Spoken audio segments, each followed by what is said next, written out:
Sí, sí estoy.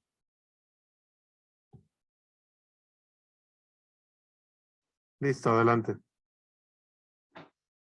Buenas tardes. En el día de hoy tenemos el gusto de presentar el último seminario institucional del Centro de Geociencias de la UNAM en Juriquilla, que corresponde a la presentación de este seminario a la doctora Tamara Cruz y Cruz, quien es profesor investigador titular B en la Escuela Nacional de Antropología e Historia y pertenece al Sistema Nacional de Investigadores del CONACYT. Es arqueóloga por la Escuela Nacional de Antropología e Historia de Lina y además es maestra y doctora en Ciencias de la Tierra por la Universidad Nacional Autónoma de México, esta casa de estudios, con especialidad en geoarqueología, paleopedología y cambio climático del Cuaternario tardío, con el proyecto Geoarqueología y Cambios Ambientales del Pleistoceno tardío al Holoceno en el noroeste de México, con un enfoque paleopedológico. Realizó una estancia postdoctoral en el Instituto de Investigaciones Antropológicas de la UNAM con el proyecto Paleopedología y Paleoambiente del Pleistoceno en Guinea Ecuatorial. Ha dirigido además proyectos de investigación sobre paleoambientes, primeros pobladores y fauna pleistocénica. Igualmente, ha colaborado en diversos proyectos financiados por el INA, la UNAM y el CONACYT, además de la Universidad de Arizona. Ha publicado en revistas internacionales arbitradas. Actualmente colabora con los proyectos Prehistoria y Paleoambiente del Noroeste de la Cuenca de México, del Instituto Nacional de Antropología e Historia, y con el proyecto Guinea Ecuatorial, el papel de la selva centroafricana en la evolución del Homo sapiens de la UNAM. Y desarrolla el proyecto Geoarqueología y Paleoambiente del Pleistoceno tardío Holoceno en México, que es el tema que la doctora nos va a presentar en la tarde de hoy. Mucho gusto, doctora. Adelante con su presentación. Gracias. Buenas tardes. Bueno, en primer lugar, gracias por la invitación. Espero que el tema les sea interesante y pues también espero que me hagan comentarios. Entonces, pues vamos a iniciar esta plática en la que yo les quiero exponer lo que estoy trabajando en la actualidad, justamente estos temas de geoarqueología, cambios ambientales y en particular este periodo de Pleistoceno, Holoceno, que pues para nosotros que también somos arqueólogos nos es muy relevante porque marca el inicio del poblamiento en América. Los vestigios más antiguos que tenemos son justo de este periodo, fin del Pleistoceno, inicios del Holoceno, y entonces pues es relevante para tener una mejor comprensión de todos estos procesos de colonización, de llegada de estos primeros pobladores, de cómo se fueron dispersando, cómo eran los paisajes que fueron habitando y las adaptaciones culturales que habrían derivado de esto, porque recordamos que según las teorías de poblamiento pues más aceptadas, se supone que la ruta principal es esta de Beringia, y entonces pues llegan acá de estas partes muy frías, de estas zonas con hielos, a las grandes planicies de Norteamérica, y luego van hacia el sur y pues se enfrentan acá con diferentes ambientes, porque sabemos que no todo el planeta estaba congelado para ese momento, ¿no? Que ahorita vamos a retomar un poco más esto. Entonces, para tratar de comprender mejor estas evidencias culturales que nosotros encontramos y contextualizarlas, es en realidad importante establecer el cambio ambiental, o sea, cómo era el paisaje, cómo fueron modificándose, y si estos cambios en la cultura material que nosotros observamos tienen que ver con eso, o en qué medida podrían podrían tener relación con estas diferentes condiciones ambientales a las que tuvieron que irse adaptando conforme iban poblando todos los territorios. Entonces, en particular, este proyecto de geoarqueología y paleoambiente del Pleistoceno-Holoceno en México tiene como objetivo general establecer los cambios ambientales y su relación con las manifestaciones culturales a nivel local y regional en diversas localidades para este periodo, ¿no? Del Pleistoceno tardío al Holoceno, utilizando como principal indicador el registro edafosedimentario. Entonces, bueno, vamos a retomando un poco esta idea de los cambios climáticos que todos conocemos, pues nada más así un poquito de historia y sabemos que pues le debemos a Luis Agassiz en su estudio sobre los glaciares esta idea de que hubo una edad de hielo, que se encuentran las evidencias acá en las morrenas que en los Alpes, y entonces pues ya plantea que en algún momento la Tierra estuvo más fría, estuvo congelada, y bueno, esto aunado a los hallazgos que también sabemos que se dan por estos tiempos de, bueno, fósiles antiguos, pues ya nos empiezan a llevar a esta idea de la edad de hielo y estos pobladores antiguos de la edad de hielo y además asociados a los hallazgos de megafauna. Entonces ya empezamos a conformar esta idea de los hombres prehistóricos asociados justamente a estos periodos fríos. Y bueno, después de Luis Agassiz tenemos estos estudios de Penck y Bruckner que nos hablan ya de que hay múltiples glaciaciones, hacen también estudios en los glaciares de los Alpes, y entonces pues ya ellos proponen que no es una soledad de hielo, tenemos 4, y esta idea se viene a reafirmar a partir del desarrollo en el siglo pasado de todos estos proxies paleoambientales que ya nos van dando información a través de diferentes materiales y diferentes metodologías de estos cambios que ahora sabemos que son cíclicos y que se han ido sucediendo a través de la historia de la Tierra y que tienen que ver, bueno, pues con los ciclos tanto internos como externos del planeta y con pues múltiples factores que pues estamos, algunos de estos factores nos van a promover cambios que van a quedar ahí registrados y que nosotros podemos entonces reevaluar. Ajá. Y aquí tenemos ya en este esquemita las 4 glaciaciones del cuaternario, donde vemos en azul los periodos fríos, en como salmón los periodos cálidos, que vemos que son cíclicas, eso ya también lo sabemos, pero también podemos observar que han tenido diferente duración, y entonces, pues a veces podemos asociar algunos de estos cambios con algunas evidencias culturales, y entonces también nos ayudan a ir viendo cómo era, cómo, además de la evolución climática, esta evolución cultural. Y ya para aterrizarlo hacia el periodo que nos interesa, sabemos que a finales del Pleistoceno, en particular a partir del último máximo glaciar, empieza la deglaciación, empiezan estas oscilaciones climáticas que pues en algún momento van a devenir, bueno, en este periodo más otra vez frío del Junge-Dryas a finales del Pleistoceno, hace 12.700 años, y que hace 11.700 años tenemos el gran cambio hacia el Holoceno, con el aumento de temperatura, el aumento en el nivel del mar, y bueno, todas estas características con las que estamos más o menos familiarizados. ¿Y qué sabemos de ese momento? Aquí en este modelo que tenemos para las condiciones del ambiente durante el último máximo glaciar, vemos que hay zonas así cubiertas de hielo, pero tenemos otras muy frías porque, bueno, pues había menor temperatura, menor evaporación, menor agua disponible en la atmósfera, cambios entonces importantes en el patrón de lluvias. Sabemos que la selva tropical, por ejemplo, se retrae, y que tenemos este predominio de zonas frías y áridas.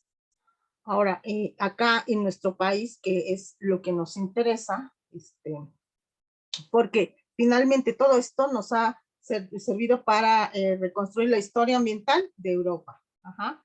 Estos estudios que se hacen en los Alpes, bueno, entonces nos permiten establecer estos modelos tanto de los cambios climáticos como de los cambios culturales, la evidencia de estos primeros pobladores que habitaron en estas regiones, que sabemos que el Homo sapiens pues llega vamos a encontrarlo ya en Europa hace unos 40,000 años, y que vivía en algunos lugares con estas características. Aquí estamos viendo pues modelos que se han realizado a través de este es el sitio de un sitio ay, se me fue el nombre, pero este mamut de aquí es del Museo de Kastionki, que es un sitio justamente que tiene 40,000 años, y es el mamut que asociamos con este periodo frío, muy lanudo, adaptado a condiciones extremas, y vemos acá esta reconstrucción de cómo eran los alojamientos de estos pobladores de esas áreas, que finalmente también van a permear hacia lo que nosotros vamos a ir conociendo de los primeros pobladores acá en nuestro país. Entonces, pues bueno, hay que evaluar también entonces qué tanto se aplican estos modelos a las condiciones en el territorio nacional. Este sitio de Kastionki está por acá en esta zona, está al sur de Moscú, y bueno, por esta región, no sé si se ve mi cursor. Sí, sí se ve bien. Bueno, pero entonces está por esta zona, entonces sí estaba más cerquita de los glaciares, y nosotros ya no estamos acá tan cerca, y entonces acá, ¿qué pasó? Sí hay investigaciones, por supuesto, tenemos inclusive esta serie de México en la Edad de Hielo que pasó Canal 11 hace unos años, donde ya hay propuestas de cómo eran estos paisajes, qué fauna había. Entonces, bueno, a nosotros nos interesa retomar esta información para otra vez aterrizarla a la interacción humano-naturaleza. ¿Cómo eran estos paisajes que habitaban los primeros pobladores? Y ¿qué tipo de fauna que pudieron aprovechar? Y entonces nosotros podemos ver evidenciado en algunas prácticas culturales, y también, por supuesto, en la cultura material, los artefactos que nos encontramos. Y bueno, ¿cómo vamos a hacer este estudio? En particular, yo trabajo principalmente los suelos, y ya más en concreto los paleosuelos, considerando que son un espejo del ecosistema, que tenemos aquí, como lo estamos viendo, podemos asociar características específicas de un suelo a condiciones del ambiente. Entonces, como estamos viendo aquí, tenemos acá este bosque templado que nos va a desarrollar un suelo tipo podzol. Tenemos aquí pues ya unas zonas abiertas, donde tenemos un chernozem, y tenemos acá la selva tropical, donde tenemos suelos con estas características. Entonces, bueno, sabemos que el ambiente, las condiciones del ambiente, la temperatura, la precipitación, el tipo de vegetación, todo esto, forma parte de los factores que van a formar un suelo. Y bueno, por supuesto, el material parental.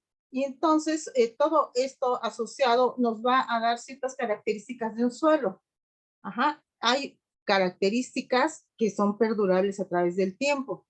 Entonces, es decir, que ya no se van a ir modificando. Y entonces, a partir de identificarlas, nosotros podemos establecer algunos procesos que sucedieron en los suelos, y entonces correlacionarlos con condiciones del ambiente. Estas características perdurables van a constituir lo que llamamos memoria del suelo, y nos permite entonces inferir las condiciones ambientales que existían al momento en que se formó un suelo. Entonces, si nosotros estudiamos los suelos del pasado, podemos establecer cómo fueron las condiciones ambientales de esos momentos que nos interesa caracterizar. Entonces vamos a presentarles, vamos a hablar un poco de dos estudios de caso.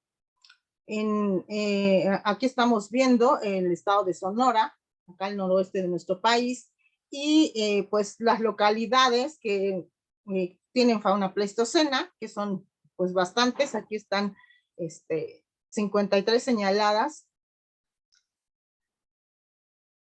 donde entonces sabemos que hay pues abundancia de evidencia de esta fauna.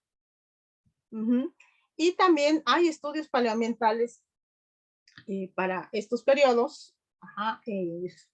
Hacia la parte de nuestro país no hay tantos, pero hacia el norte, en Estados Unidos, sí hay bastantes, que además pues se han hecho a través de diferentes proxies, ¿no? Entonces han estudiado espeleotemas, por ejemplo, que vemos aquí en azulito, o los rellenos de las madrigueras de los roedores, estas ratas empacadoras que vemos acá en verde, o estudios polínicos en pues sedimentos, tanto lacustres como aluviales, evidencias paleontológicas para ver también la asociación faunística y la referencia a algunos requerimientos del ecosistema específicos que podemos asociar a determinado tipo de fauna.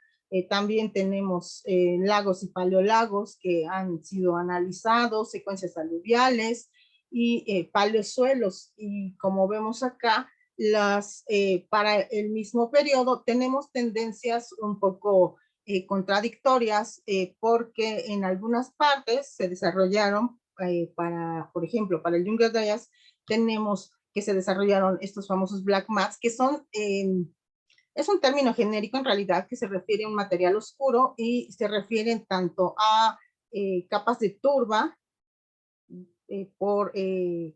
formadas en cuerpos de agua someros, con climas fríos, bosque templado, pero también se refieren como black mats a horizontes orgánicos de suelo, horizontes que también acumulan mucha materia orgánica, que se ven muy oscuros, y entonces, bueno, ya ahí en conjunto nos dicen que había un clima frío y húmedo. Pero también tenemos otros registros, por ejemplo, de los isótopos estables de carbono determinados en herbívoros de algunas zonas que nos refieren, por ejemplo, a plantas C4, o sea, que nos habla de condiciones que podríamos asociar a pues, climas un poco más secos. Entonces, son contradictorias. Igual, en algunas partes los niveles del lago para este periodo aumentaron, mientras que en otras partes disminuyeron. Entonces, todo esto pues nos habla de la necesidad en realidad de establecer registros más específicos, más puntuales para nuestros sitios de estudio. No podemos generalizar porque podemos encontrar, retomando esto, los black mats, que están en gran parte del suroeste de Estados Unidos, mientras que acá para un poquito hacia el sur, ya lo que es Sonora en particular, que es lo que hemos trabajado, pues no hay black mats, ahí sí no hay ni algo que se les parezca. Entonces, en la actualidad, esto geográficamente comparte características esta región, pero acá para este periodo no vamos a encontrar coincidencias, por ejemplo, otra vez en los black mats, o que vamos a identificar en el sureste de Estados Unidos con lo que encontramos en Sonora. ¿Qué hay? Les decía, aquí no hay black mats, hay, eso sí, un suelo rojo, y también tenemos en algunas zonas suelos grises, que pues actualmente esta zona es semiárida, tenemos una precipitación media anual entre los 200 y los 300, no es muy abundante entonces, está cerquita ya del desierto de Sonora, bueno, es parte de, pero no es un desierto extremo, y entonces tenemos como vegetación principal el matorral xerófilo, suculentas, y entonces, pues este suelo rojo no corresponde con las características que esperaríamos para estas condiciones ambientales. Entonces, cuando empieza a aparecer por todos lados este suelo rojo, además asociado a la fauna del Pleistoceno, pues ya empieza a llamar la atención por esta cuestión de, bueno, ¿cómo era el clima? De entrada ya nos habla de intemperismo químico, y entonces humedad. Entonces, ¿qué tan húmedo era? ¿Tropical? ¿Era templado? ¿O cómo era? Y luego tenemos estos suelos grises, también asociados a la fauna en algunos puntos, que pues nos evidencian saturación de agua, condiciones reductoras, y entonces pues ya pérdida de hierro y pues en consecuencia estas tonalidades grises que vamos a observar. Entonces, bueno, estos suelos rojos se han datado y pues en general los rojos son de finales del Pleistoceno. Bueno, en estos, el sitio, este que tiene aquí 30,000 años, es de este sitio de acá arriba, el Arenoso, también de un yacimiento paleontológico y con secuencias, una secuencia estratigráfica tenemos intercalados suelos, sedimentos, que también nos hablan de dinamismo ambiental fuerte, periodos de estabilidad donde se desarrollan suelos, periodos de inestabilidad donde tenemos erosión, sedimentación. Y entonces, pero bueno, en conjunto, estos tienen 30,000 años, en algunas partes, en la zona de, pues de donde nosotros obtuvimos una tortuga que también se estudió asociada entonces a este periodo que nos interesa más, tiene pues 19,000 años, 16,000 años también obtuvimos acá en carbonatos, y ya en otros sitios encontramos este suelo rojo está datado un poquito más, más tardío, entre 12,000 y 11,000 años, y ya en particular en otro sitio que ahorita vamos a ver, que se llama La Playa, donde describimos el perfil tipo, pues tenemos que este suelo en sus inicios o en las partes más bajas, que podríamos considerar como el suelo joven, que está iniciándose la pedogénesis, tiene 14,000 años, y ya para finales de su evolución y que después vamos a ver un cambio muy fuerte en las condiciones, y pues ya tenía 4,500 años más o menos. Aquí estamos viendo el sitio de La Playa, que es un gran abanico aluvial, que está en el piedemonte de la Sierra de Boquillas. Aquí en rojo vemos la delimitación de la poligonal del sitio arqueológico. Es un sitio arqueológico donde pues se han identificado elementos como entierros, una zona de entierros humanos y también de cánidos, hornos alineados, algunos montículos, también ya está sufriendo procesos de erosión y ha salido a la superficie justamente este suelo rojo,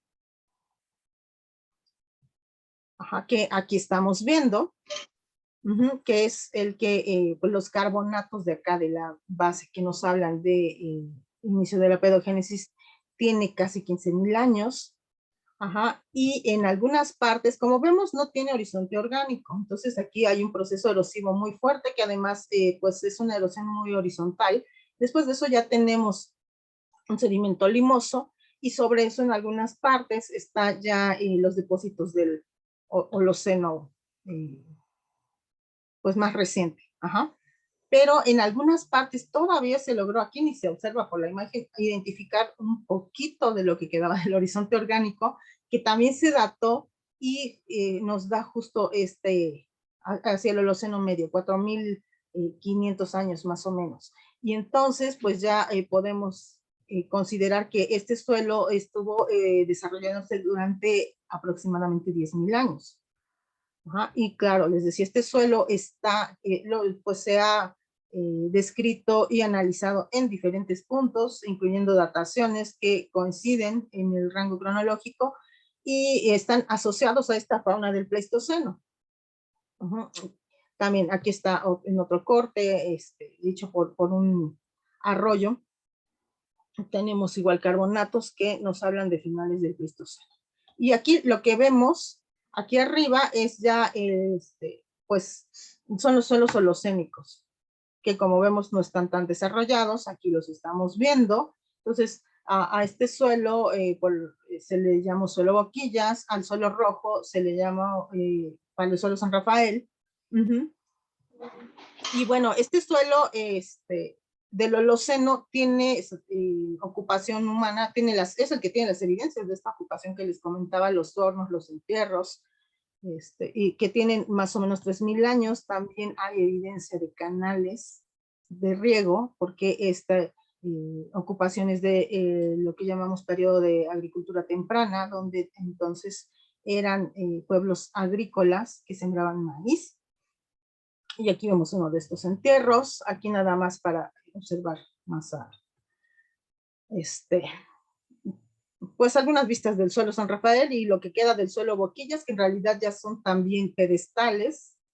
Aquí igual el suelo San Rafael, que sigue en proceso de erosión y de incisión, y pues se sigue, además de quedar expuesto en superficie, más bien ya se está erosionando también. Y aquí vemos un poquito de acumulación de materia orgánica.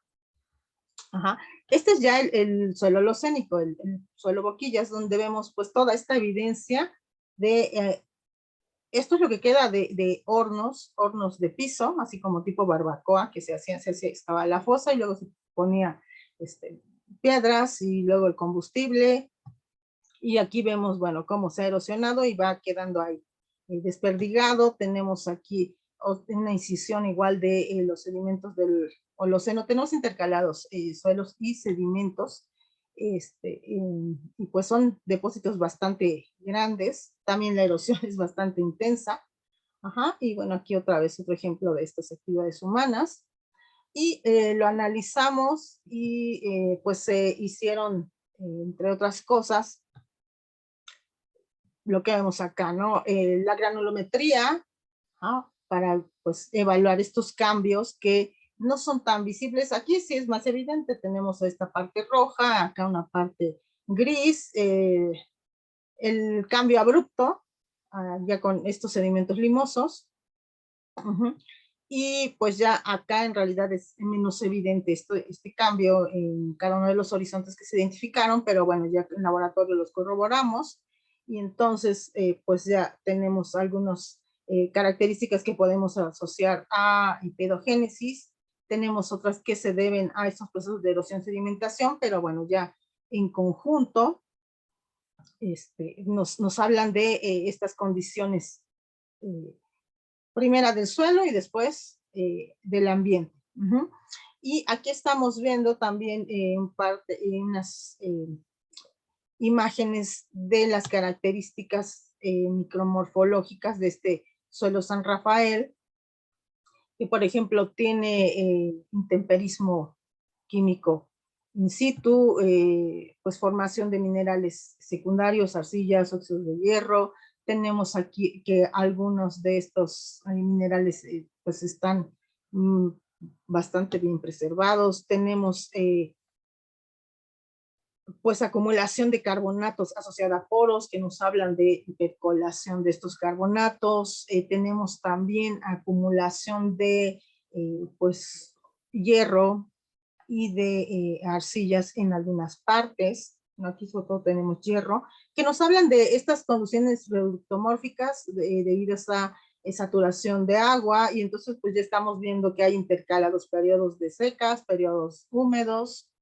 Ajá. Y en el paleosuelo Boquillas, los rasgos pedogénicos están menos desarrollados. Tenemos principalmente acumulación de materia orgánica humificada.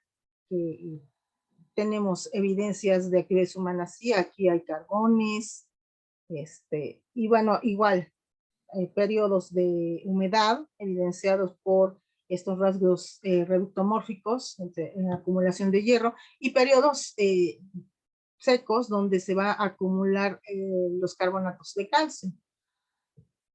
Entonces, bueno, también se analizaron las propiedades magnéticas para identificar algunos minerales, y en conjunto pues nos hablan de que tenemos ahí principalmente magnetitas, que es lo que nos está dando estos colores rojitos. Tenemos también identificación de algunas arcillas. Aquí vimos también algo interesante porque pues tenemos que todos suelos y sedimentos tienen esmectitas como componente principal de la fracción arcilla, pero los suelos desarrollaron hilitas, y entonces aquí, bueno, ya estamos hablando de un proceso en particular que es hilitización de las esmectitas, y eso pues lo podemos asociar, si hablamos de suelos, a pues cambios estacionales, un ambiente entonces pues semiárido con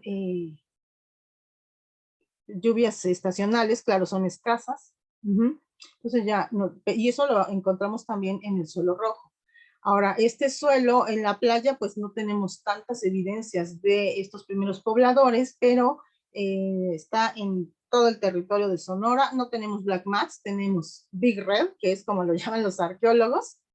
Ajá, y este Big Red está aflorando en muchos sitios y es el que vamos a encontrar asociado a la fauna del Pleistoceno. Aquí salió un gonfoterio en este sitio Fin del Mundo, que pues la datación ya calibrada nos da 13.390 antes del presente, y tenemos pues también estas lindas puntas Clovis, que también se recuperaron en este sitio, que entonces pues ya nos habla de que la superficie, ya con lo que vimos en la playa y con las evidencias que se han encontrado en otros sitios, no solo en Fin del Mundo, pero este es como el más representativo porque tenemos ahí el gonfoterio y la asociación directa de estratigráfica de gonfoterio con puntas, ajá, que nos hablan, bueno, se ha planteado aquí un escenario de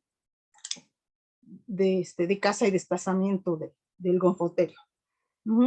Pero bueno, lo importante también para nosotros es que este suelo rojo es el que vamos a encontrar asociado a esta evidencia tanto paleontológica como arqueológica. Entonces es el que nos va a hablar de, es la superficie por la cual andaba tanto la fauna como estos primeros pobladores, y entonces es la que nos va a hablar de cómo era el paisaje.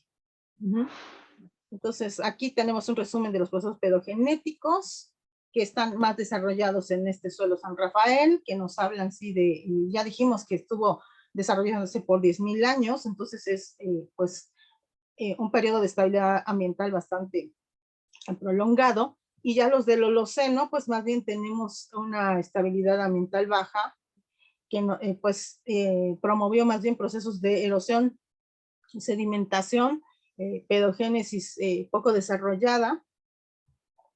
Ajá, ahora, bueno, pues también se hizo una revisión de los registros fósiles en diversos sitios, y ya en conjunto, bueno, lo que a partir de los requerimientos alimentarios de estos fósiles, pues ya se sugiere un clima semiárido con un ambiente mezcla de pastizales y matorral xerófilo. Entonces también ya, además de la información de los suelos, bueno, los fósiles nos apoyaban estas inferencias. Se hizo también revisión de algunos indicadores de la vegetación, como los fitolitos, y pues se identificaron fitolitos de plantas C3, que asociamos a climas secos, fitolitos de plantas, perdón, a climas húmedos, las C3, es que estaba viendo esta C4, y las C4 que están asociadas a climas secos, y entonces también diatomeas se observaron dentro de estos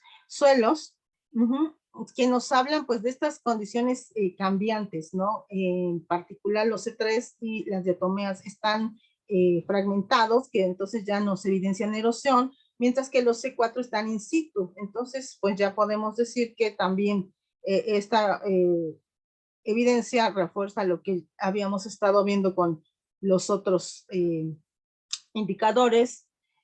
También se hicieron análisis isotópicos de pues la materia orgánica y los carbonatos para asociarlos a igual condiciones ambientales particulares, y entonces pues a partir de ahí, bueno, carbonatos de los suelos y la materia orgánica, y también en algunos fósiles, ajá, sobre todo en el esmalte dental, y entonces, pues, porque ya, pues recordamos, ¿no? Que tenemos el dióxido de carbono que es absorbido por las plantas, que pues ya ellas lo utilizan para hacer carbohidratos, y bueno, ya son consumidos por los herbívoros, y también se mueren, se integran al suelo y va entonces pasando a la materia orgánica del suelo, ya en el microambiente del suelo, pues igual a los carbonatos,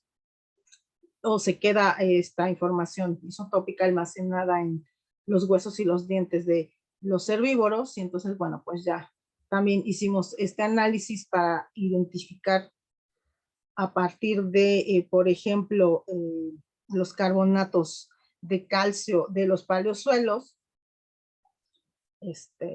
Lo negro es materia orgánica y aquí no se ve porque mi fondo es negro, perdón. Pero lo amarillo son carbonatos de calcio. Lo verde pues es la fauna que se analizó también, y de estos sitios, ¿no? Del Arenoso, de Magdalena de Quino, de la playa y de Fin del Mundo. Perdón, no me fijé que no se veían acá los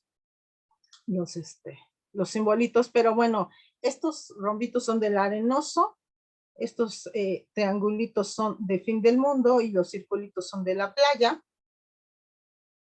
Ajá, y estos cuadrados son de Magdalena de Quino. Pero bueno, en particular, ¿qué es lo que nos muestran aquí? La señal isotópica entre menos 15 y menos 10 es C4, la de aquí de entre menos 20 hasta menos 30 es C3, o sea, clima seco, clima húmedo, o en este caso, pues lo que estamos encontrando es predominio de vegetación mixta.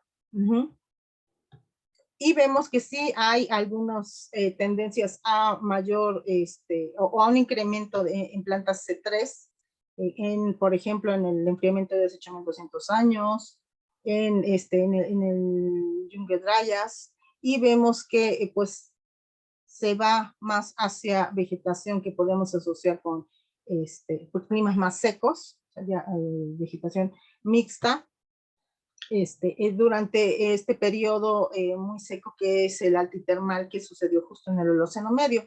Entonces, bueno, pues también a partir de ahí, en realidad, en conjunto vemos que no había cambios tan importantes o sea, tan drásticos en cuanto a las condiciones actuales con respecto a las anteriores. O sea, sí era más frío, por supuesto, más húmedo, pero no tanto, no era un clima que podamos hablar de clima tropical o un clima templado. Ajá, entonces, más bien, sí es ya para estos momentos donde estamos analizando los suelos de finales del Pleistoceno, eran pues ya más bien igual un clima semiárido, con lluvias estacionales, aunque en este caso en invierno. Y y bueno, así rápidamente y muy platicado es esto de los suelos de acá de Sonora. Y ahora vamos a hablar un poquito y muy rápido porque ya vi que me extendí bastante sobre la cuenca de México, que en la actualidad pues sabemos que la parte norte de la cuenca es más seca, la parte sur es pues más templada, con lluvias en verano, y que para este periodo de finales del Pleistoceno, o Pleistoceno tardío más bien, nos interesa que se formó este gran lago, que tenemos, pues recientemente se ha incrementado el interés por estos hallazgos en el AIFA, que pues sabemos que salió un montón de fauna. Aquí tenemos también la localización de algunas localidades con megafauna, que también son bastantes. Ajá, y también especies diversas. En el otro, bueno, ya no las puse, pero especies diversas, ajá, que pues nos hablan también de esta diversidad biológica que había. Y pues también lo que nos interesa bastante, estas evidencias de los primeros pobladores. Y con la estrellita y en amarillo vemos los sitios que tienen restos humanos antiguos, y en rojo vemos los sitios que tienen megafauna y evidencias de presencia humana, o sea, artefactos. Ajá. Entonces aquí tenemos algunos de estos restos fósiles que en realidad desafortunadamente pues son hallazgos fortuitos, y eso pues ya nos implica que no hay una asociación estratigráfica clara. Entonces pues de repente en alguna intervención para hacer el metro salió el fósil, o estaban haciendo un puente, o inclusive en alguna excavación arqueológica, pero pues no hubo en su momento, claro, porque eso, por ejemplo, acá con el hombre Tlapacoya, en realidad, pues salió ahí el fósil, pero no, pues no se registró estratigráficamente de dónde provenía. Entonces, bueno, pues ya no fue posible ubicarlo. Pero bueno, estos todos son de finales del Pleistoceno. Aquí están sus dataciones. Ajá, y pues la evidencia más antigua hasta ahora es la Mujer del Peñón, que tiene entre 12.500 y 12.700 años. Ajá. Y pues, ¿qué evidencias son estas ya de presencia humana? Pues en realidad son restos de hogueras, son algunos artefactos líticos. A veces, como acá en Santa Isabel Iztapan, pues está también la fortuna de poder asociar estos restos paleontológicos con artefactos. Ajá, que pues igual se encontró asociado estratigráficamente estas puntas con el mamut de acá de Santa Isabel, o en Tocuila, donde pues no hay artefactos líticos, pero sí hay evidencias de que estaban utilizando los huesos de los mamutes para elaborar artefactos. Ajá, que hay un trabajo que recientemente se publicó acá por Luis Moret, que bueno, ahí ya nos muestra, nos resume su trabajo de 26 años de investigación ahí, para poder determinar que efectivamente las modificaciones que se encontraron en los huesos, como en este de acá, que pues fue trabajado, fue tallado, se obtuvieron lascas que se pudieron remontar, como que armamos el rompecabezas. Entonces, que nos muestran que todo eso es producto de actividades humanas. Entonces, en realidad no tenemos así como tantas evidencias. También hay estudios paleoambientales y muchos, sobre todo hacia el sur de la cuenca. Tenemos estudios de sedimentos lacustres en estos remanentes de los lagos que todavía están activos, Chalco principalmente, Xochimilco. Tenemos son los principales. En perforaciones profundas, pues también del lago de Texcoco se han obtenido también sedimentos lacustres. Entonces se han analizado pues la geoquímica, el polen, los otros organismos diatomeas, por ejemplo, que ya también permiten dar un diagnóstico de el entorno, cómo era la vegetación circundante, qué condiciones había en el ambiente. Entonces, y pues hay también estudios de paleosuelos en algunas zonas, como acá en el Valle de Teotihuacán, en Tepexpan, acá en esta zona de Cuicuilco y Copilco, o por acá en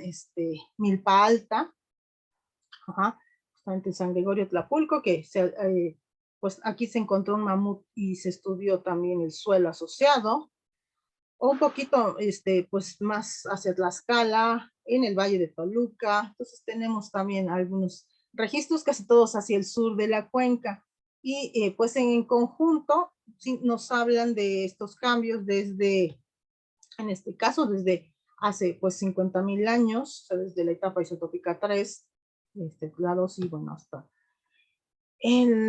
pues recientes no hay tantos estudios paleoambientales en realidad, o sea, ya del Holoceno no hay tanto todavía. Y principalmente hacia el sur. Y lo que a nosotros nos interesa también entonces es esta parte norte, justo por estos hallazgos de Santa Lucía, que bueno, hay que ver cómo encajan. Tampoco ahí se ha encontrado hasta ahorita evidencia así de artefactos o algo que nos hable, pero ya por la edad estimada de finales del Pleistoceno, pues sí llama mucho la atención la abundancia de estos restos fósiles. Entonces, bueno, aquí en Tepexpan, por ejemplo, tenemos esta secuencia de sedimentaria que nos muestra la historia de la evolución del lago desde finales del Pleistoceno, bueno, desde hace 30,000 años hasta que se vuelve un pantano hace pues 12,000 años más o menos, y de ahí cómo se fue desecando hasta tenemos aquí secuencias aluviales y paleosuelos y hasta el suelo moderno. Y otra vez se le hicieron estudios similares a lo que mostré para Sonora, y entonces se identificaron para estas partes, por ejemplo, diatomeas, vegetación, pues, y que nos da esta información de la vegetación circundante, igual algunos rasgos pedogenéticos como acumulación de carbonatos de calcio, formación de arcillas, de óxidos de hierro, intemperismo de los minerales, componentes volcánicos, como la pómez que vemos aquí. También hay estudios similares en el Valle de Teotihuacán, ajá, y inclusive tenemos también ya estudios isotópicos también aquí en el Valle de Teotihuacán, que nos hablan también de, para el Pleistoceno, para finales del Pleistoceno todavía tenemos predominio de plantas C3, y vamos a ver el cambio hacia la C4, ya con el clima actual, hasta el Holoceno medio también. Ahora, en Santa Lucía, que es donde nos ha llamado mucho la atención, pues en realidad eso está en proceso de investigación, pero sí hay un antecedente en los 70s de otra intervención que se hizo para recuperar restos de megafauna, de mamut en particular. Entonces ahí se hicieron estudios polínicos que desafortunadamente no hay dataciones, y entonces no hay un marco cronológico así pues ya que nos permita ubicarlo específicamente, aunque pues con base en correlación con información de otras partes, pues lo que se propuso es que también durante los últimos 40,000 años vamos a ver el cambio de condiciones pues húmedas y más o menos templadonas, no tan frías, hacia condiciones cálidos secas. Ajá, aunque aquí pues ellos plantean que los mamuts corresponderían ya a este inicio del periodo cálido seco, ajá, que entonces contrasta con la otra información que tenemos para otros sitios, y eso es pues importante reevaluar. Y para el sur de la cuenca, en suelo asociado al mamut de Santa Ana Tlacotenco, Milpa Alta, y pues en concreto, bueno, se dató pues el yacimiento en 19,000 años, más o menos, ¿sí? Y entonces, pues lo que se vio es que tenemos un paleosuelo antiguo sepultado por Tefra, aquí se dató también por tefracronología, que pues la Tutti Frutti, que tiene unos 14,000 años, y después se comparó con el suelo actual, y en realidad no hay cambios, ahí el suelo es el mismo, y entonces en esta parte al menos el ambiente no varió mucho del Pleistoceno al Holoceno. Este es en Copilco, que igual sí tenemos pues estos suelos que están abajo de la lava del Xitle, y que también pudieron datarse para finales del Pleistoceno. Pues nos indican suelos tipo Lubisol, que hay más intemperismo, pedogénesis más desarrollada, y ya los que están encima de esto, pues ya son andosoles. No es cierto, perdón. Los suelos del Pleistoceno son lubisoles, los suelos sobre los lubisoles, pero abajo de la lava son andosoles. Ajá, y ya después tenemos la lava del Xitle y ya la pedogénesis actual. Entonces aquí sí es un poco más húmedo, y es menos húmedo ya para el Holoceno medio. Estos andosoles ya son del Holoceno. Y aquí, bueno, lo de Santa Lucía, rápidamente, pues les decía, está en estudio. Vemos aquí estas imágenes tomadas pues ya de las que han circulado, donde está la fauna asociada justamente a estos sedimentos arcillosos que tienen inclusiones blancas. Aquí también estamos viendo en otra toma pues, un mamut, y pues esto es objeto de estudio, pero es parte de lo que estamos ahora desarrollando en conjunto con el Instituto de Geofísica, con Ana Lilian Martín del Pozo, y bueno, acá en la ENA también, y bueno, por supuesto, esto ya es en colaboración con el proyecto Paleoambiente, que es repoblamiento y premios pobladores y paleoambiente del noroeste de la Cuenca de México, que está llevando INA, y que está coordinado por Joaquín Arroyo, Rubén Manzanilla, Luis Córdoba y Eduardo Corona,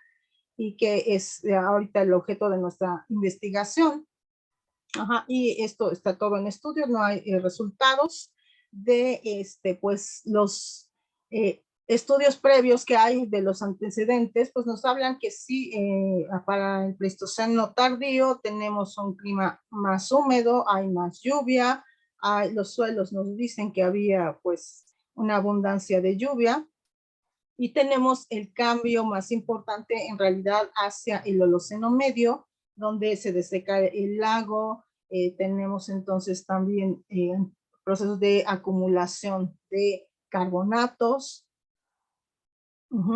Pero pues todavía para el norte tenemos poca información. En realidad ahorita la idea el objetivo es caracterizar este yacimiento de Santa Lucía y pues ya dar un diagnóstico más particular de esta parte, que es lo que estaba pasando ahí.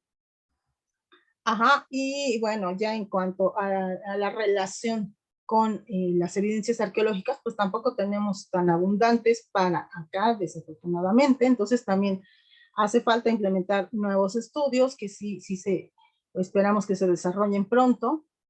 Ajá, para pues poder buscar materiales in situ. En este caso, pues este estudio de Tocuila es muy relevante porque pues ya ahí sí después de muchos años de investigación se ha identificado que se estaba aprovechando la fauna para hacer artefactos, pero no necesitamos más contextos in situ y necesitamos también más estudios puntuales para poder darnos un panorama de qué estaba pasando en lo que es la cuenca. Y pues sería todo. Muchas gracias por su atención.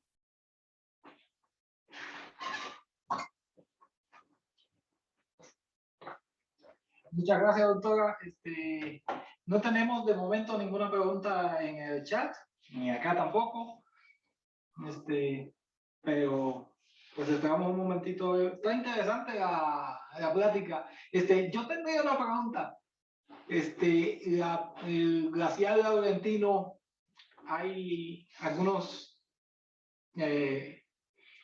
publicaciones que sugieren que el glaciar se extendió por el suroeste de Estados Unidos, bastante cerca, hasta el oeste del Mississippi, por ahí esa zona, casi en los montes con Texas. Quizás esa intromisión del glaciar hacia el sur pudo provocar que hubiera una mayor, y además que fue lluvioso ese periodo en esta zona.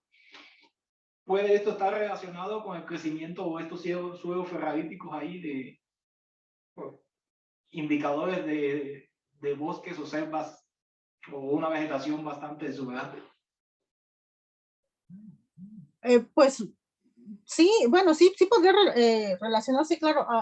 Pues no conozco estos trabajos, pero pues sí, cuando se extienden los glaciares, sobre todo acá en los polos, pues todo lo que es la distribución de las corrientes de circulación atmosférica también se mueve. Entonces, actualmente sabemos que tenemos, bueno, pues a partir del Ecuador hacia el norte los vientos alisios y después los del oeste, y están delimitados ya más hacia el norte por el frente polar, ¿no? Y todo esto tiene que ver justamente con la extensión de los casquetes polares, pero entonces, pues, si aumentan, también se recorren estos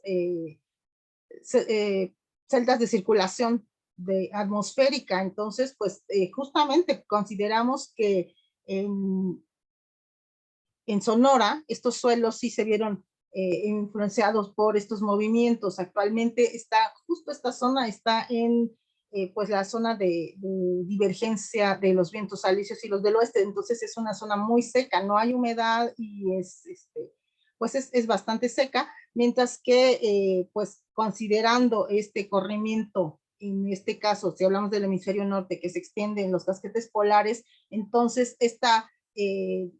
este límite se corrió hacia el sur. Entonces, pues acá ya en Sonora hubo influencia de los vientos del oeste que nos traían las corrientes del Pacífico, y entonces también lluvias invernales. Entonces, seguramente que sí, estas fluctuaciones de crecimiento y retraimiento de los glaciares influyeron sobre todo en la zona inmediata periférica, pero también habría que evaluar la magnitud de este crecimiento para ver qué tanto influyó en también los patrones de circulación y entonces también de distribución de la humedad a través de la atmósfera. Gracias, doctora. Pues creo que no tenemos preguntas en el chat. Entonces, pues, le agradecemos por su presentación. Yo tengo una pregunta. Aquí está Bárbara. Adelante, Bárbara. Perdón, muchas gracias. Bueno, gracias primero a Tamara por aceptar nuestra invitación y por tan bonita plática, sin duda un gran trabajo. Yo quería preguntarte qué proxies considerarías tú como los más interesantes para rastrear como signos del humano en los sedimentos, como algo que te dijera a ti, como estos proxies se han correlacionado bastante bien con los indicios de que estuvieron ahí los primeros habitantes. Gracias. Bueno, es una pregunta pues realmente importante porque pues ya de entrada comentaba hace ratito, ¿no? Que necesitamos más sitios in situ, más artefactos, más evidencias que estén in situ, que no hayan sido entonces removidas. Y justamente el asunto con los sedimentos es que ya es material redepositado. Entonces, bueno, depende qué sedimentos, a qué sedimentos te refieras, ¿no? Pero, por ejemplo, ya en superficie, pues normalmente ya es material retrabajado y entonces, aunque tengamos ahí evidencias arqueológicas, ya no podríamos considerar que están in situ. Entonces es difícil en realidad identificar pues a qué superficie asociarla, porque otro punto importante es identificar la superficie del momento de las ocupaciones, para que entonces ya podamos asociarla a, bueno, hacer todas estas caracterizaciones y asociarla precisamente a, pues, esta estratigrafía, ¿no? Entonces, normalmente en las excavaciones nos encontramos, bueno, tú también fuiste ahí a Santa Lucía, entonces ves que tenemos interestratificados sedimentos, suelos, entonces está ahí, pues, en realidad son secuencias pedosedimentarias muy complejas y también entonces complicadas en primera de identificar y después de interpretar. Entonces, de entrada, pues en sedimentos, te decía, si son superficiales, no puedo asociarlos directamente a las ocupaciones porque ya es material retrabajado. Ahora, si te refieres a sedimentos lacustres, ahí sí ya es más complicado porque pues no tengo en realidad, o sea, hay algunos cambios geoquímicos que se pueden asociar, por ejemplo, con procesos de aumento de erosión que podemos identificar, pues podemos asociar o a cambios ambientales o a cambios de uso de suelo, ¿no? Que quitan la vegetación original, que empiezan a sembrar o que se abandona el campo de cultivo, se erosiona el suelo, va a parar ahí al cuerpo de agua, o cuestiones así, pero pues algo así como más puntual y específico en al menos sedimentos lacustres es complicado, ¿no?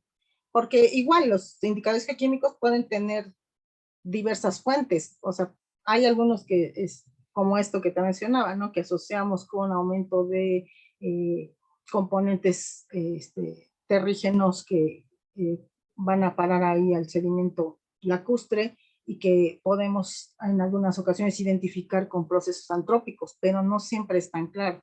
Y pueden tener otras fuentes en realidad, o sea, otro origen, el proceso de erosión. Entonces, en realidad, pues yo considero que los suelos son, como están in situ y como se mantienen in situ, pues serían como unos indicadores más directos, tanto de actividades humanas, porque afortunadamente todo lo que nosotros hacemos sobre el suelo se queda registrado. Sí, desde a partir de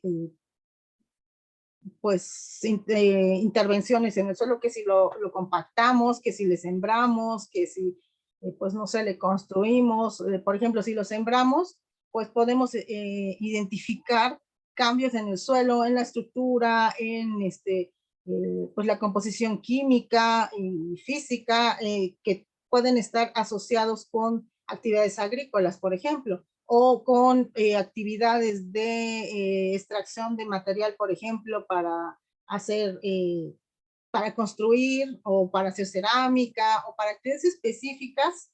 Si hablamos del pasado, ¿no? En la actualidad, bueno, pues hay un montón de más usos del suelo, pero entonces el suelo registra todas estas actividades y es, como sabemos que está in situ, podemos identificarlas y asociarlas de una manera más directa a alguna actividad en particular.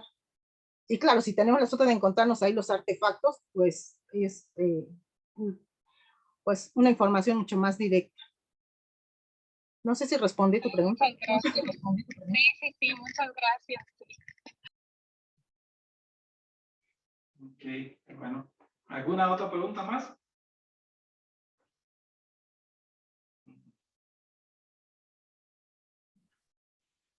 Pues no, muchísimas gracias, doctora, por su plática tan interesante. Y con esta intervención, con esta respuesta de la doctora, pues ya damos fin al último seminario institucional de este año. Los esperamos en enero, o enero, no, febrero, inicio del próximo ciclo de seminarios institucionales. Gracias, doctora. Gracias a ustedes por la invitación. Hasta luego. Hasta luego.